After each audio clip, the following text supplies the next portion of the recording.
Selamünaleyküm arkadaşlar. Son zamanlarda yaşadığım hastalık depresyon, bununla beraber gelen panik atak olduğunu söylüyorlar. İlk başlarda çok ağır geçiriyorsunuz. Vücut farklı tepkiler veriyor.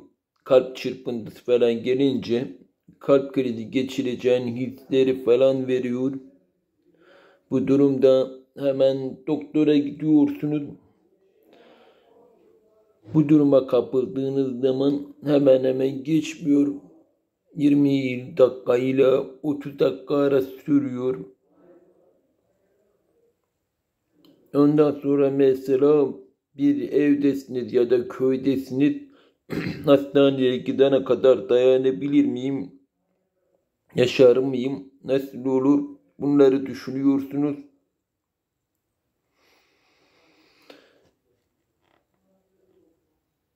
Neyse, bu durum Şubat ayında bayılma, göz dönmesi, yani gözlerin dönmesi, cisimleri dönüyormuş gibi, aslında dönmeyen cismi dönüyormuş gibi görmekle hastaneye gitmekle başlamıştı.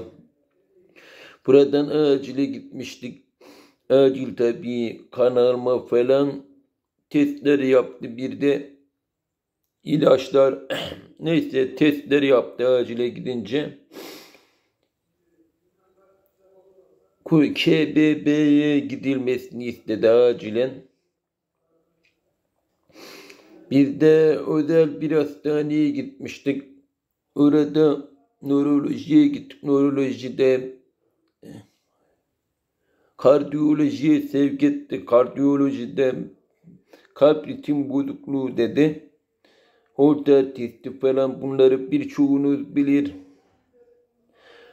Bir poşet ilaçları kullandık. İlaçları bitirdik. Bitirene kadar ki pek bir değişiklik olmadı. B12 çok düşüktü tabii. Ondan sonra zaman zaman kafada uyuşmalar hep devam etti. Bunları zaten zaman zaman anlatıyordum. Bugüne gelince bayram günü gece tekrar bayılma hissi, o durumda uzandığım zaman geçiyordu. Yatağa uzandığım zaman ama bu sefer artıyor. Farklı bir tepki veriyor vücut. Biz de acile gittik. Testler falan, hiçbir şey çıkmadı. Gece geri geldik. Ondan sonra bir hafta gibi gündüz mü? Evet, gündüz bir daha kalp çırpıntısıyla oldu. Onda da babamla gittik. Yine doktor test, yani kalp çırpıntısı 20 dakika arayla sürekli tekrarlıyordu.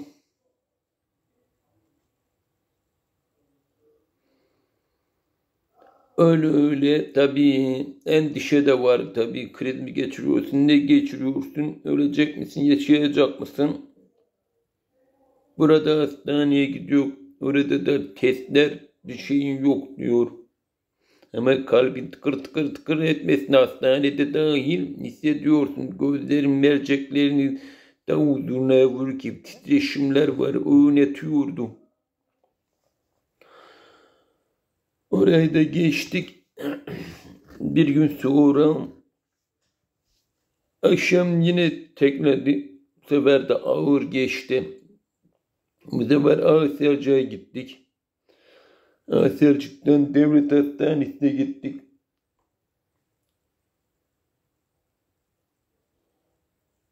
Tabii durumu da anlattık. Oradaki psikolojik olabilir dediler.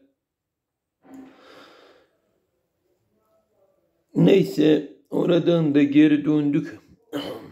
Bir daha Gece uyudum gece. Neyse bir gün sonra şey vardı. Hani nörolojiye gitmiştim. İlaçlar yazmıştım. Nöroloji bir de randevu vermişti. Beyin şeyi için cumartesi akşamı. Cumartesi kardeşim biraderle beraber gittik. Testler yaptık. Sakin gayet bir şey yok. Gittim eve.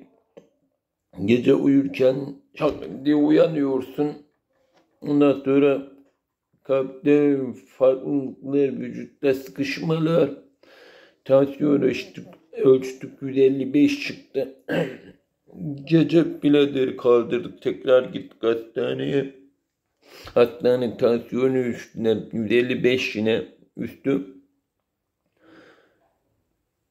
Bu durumda hafta sonu olduğu için doktorlar, acil servis doktorları bir şey yapamayacaklar söylediler. Eve döndük.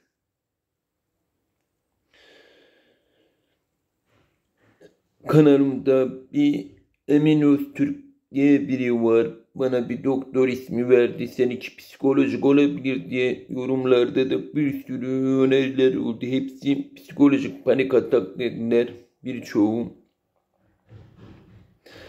Bir gün sonra o doktordan randevu aldık. Doktora gittik. Tabii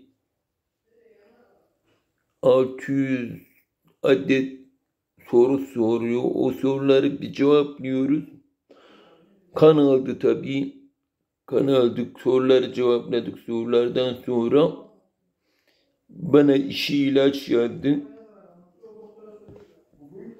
Geri artık bir daha kontrol olacak. Ondan sonra ardından bir ilaç daha yazmış. O ise vitamin D. Şimdi doktora bir şeye gitmiyorum. Birçok takipçimin bu panik atağı geçiren birçok arkadaşımız, birçok kardeşimiz bana önerilerde bulurdu. Bunlardan Mert Akın, Güven Türk, Emin Öztürk, bir de amcamın torunu da geçirmiş bu durumu. Çok zor bir illet diyorlar. Biri diyor ki ben 50 defa doktora gittim diyor. Hatta acil servis bahçesinde arabada yatardım diyor. Hatta ailemden helallik istemiştim diyor. Bu doktora gittim. 20 güne hafifletmeye başladı. Çok şükür diyor. Korkulacak bir şey yok diyor. Atlatacaksın dedi. Böyle moralli paylaşımlar, bir de artık geçirdiğin zamanlar nasıl olur? Bunlar ile ilgili bilgiler verdiler. Kafana takma, başka şeyleri düşün. Ben iyiyim de. Benim yani hasta değilim de diyor. Yani benim hastalığım yok de diyor. Zaten psikiyatri sonrası geceyi zor geçirdim. Terleye. Ondan sonraki geceyi ise daha rahat atlattık. Şimdi psikiyatrinin verdiği ilaç saat 8 ila 10 arası uyuyorum. Yine 8 ila 9 arası geri kalkıyorum. Bayağı uyuyorum. Arada bu iş yerinde uyuyorum. Koltukların üzerine uzanarak 1 saat 2 saat gibi uyuyorum. Ama sürekli uykum geliyor. Bu şekilde bakın. Geliyor, sürekli yapıyor. Uyumuş olsan da yapıyor. Acaba çok mu uyku birikti? Çok mu yordum? Doktorun dediğine göre her şeyi içime doldurmuşum. Her şeyi doldurmuşum. Sonunda patlama yapmış bu da. Panik atak dışarıdan görünse çok kolay gibi bir şey. Yani depresyon çok kolay gibi bir şey görünse de insanın canını çok sıkıyor. Kendisini olumsuz etkiliyor. Hatta güç düşüklüğü yapıyor. Gücünüzde düşme hissediyorsunuz. Zor bir durum. Bunu atlatmanın yolu ise acillere gittiğinizde bir şey yok diyorsa kendinize bir şey olmadığını söyleyin.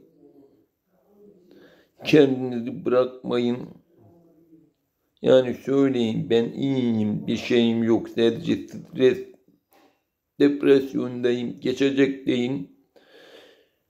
Kalp krizi geçirecekmişim gibi doktora yetişemem, şöyle böyle olur şeylerine düşünmeyin. Yoksa beyin karışıyor, farklı tepkiler veriyor. Bunu panik atağa sürüklüyor.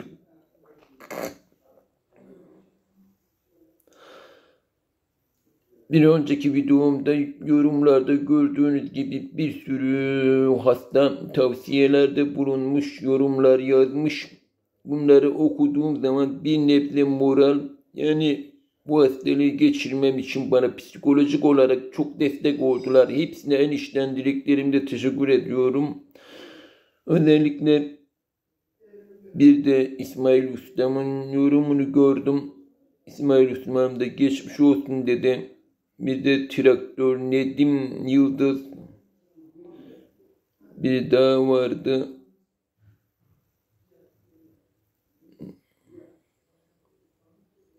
Selami Erzurumlu gibi birçok YouTuber arkadaşımız geçmiş olsun dileğinde durumda. Onlara da teşekkür ederim.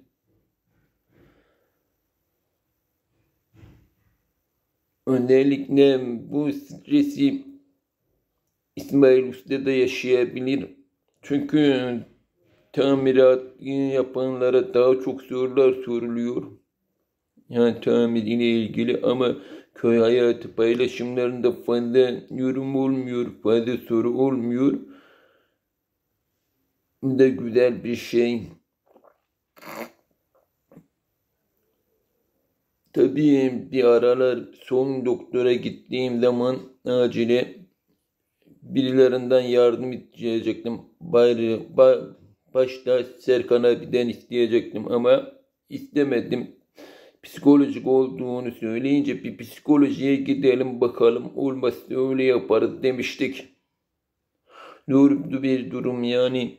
Kolay kolay hastaneye gitmedim. Grip olayım, gerek baş ağrısı olsun, gerek öksürük olsun. Bunlarda hiç hastanelere gitmemişimdir. Ayrıca korona aşısı da olmamışımdır. Her zaman dediğim gibi işim çok stresli.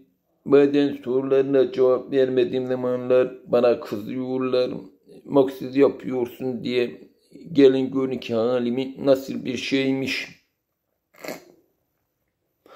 Elimden geleni yaptım. Her şeyi cevap vermek için tüm sorulara yetişmeye çalıştım. Artı üzerinde bir iş yükü var. Yapman gereken işler var. Mesela tırban sezonu geldi. Tırban sezonunda gelen tırbanların hepsi bir bulmaca gibidir. Her birinin farklı bir arızası oluyor. Hepsini yetiştirmek derdindesin. Bir de müşteri sabırsızsa, işi bırakmıyorsa, buna da zaten o durumu anlatana kadar bir sürü vakit harcıyorsun. Strese giriyorsun. Sonra arada patlıyorsun. İşte düzensiz bir çalışmam var.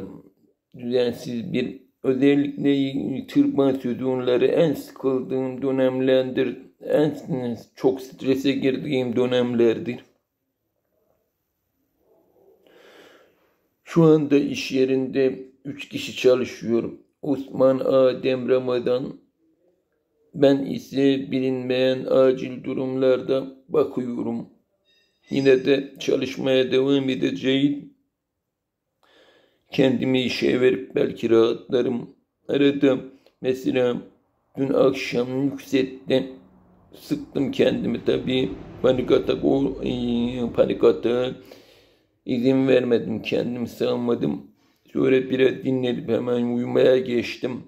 Uyuyunca daha rahat oluyorsun. Zaten uyku hapları, içtiğin ilaç sürekli uyku yapıyor.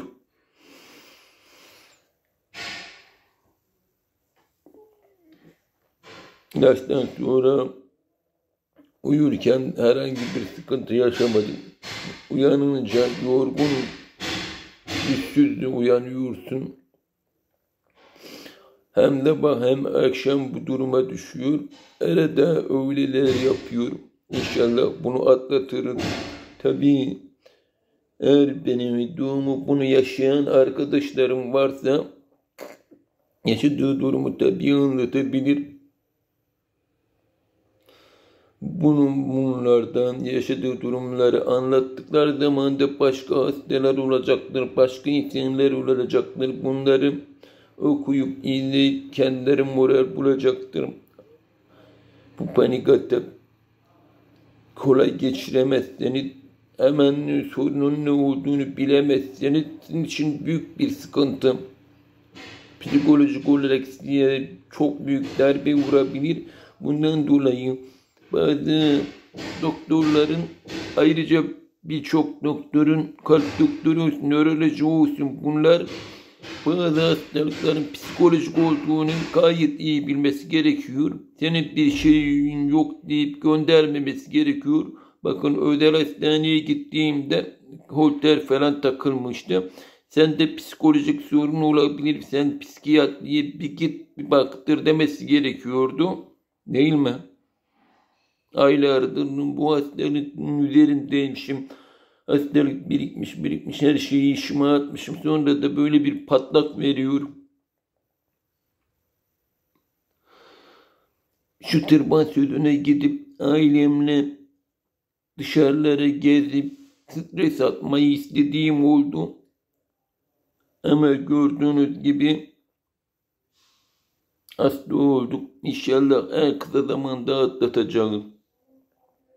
Çok kolay atlatılmadığını biliyorum. Çünkü yorumlarda gördüm 20 gün ila 1 yıl veya 2 yıl gibi uğraşanlar olmuş. Burada bana destek veren, soran, sağlığımı düşünen herkese teşekkür ediyorum. İyi günler dilerim.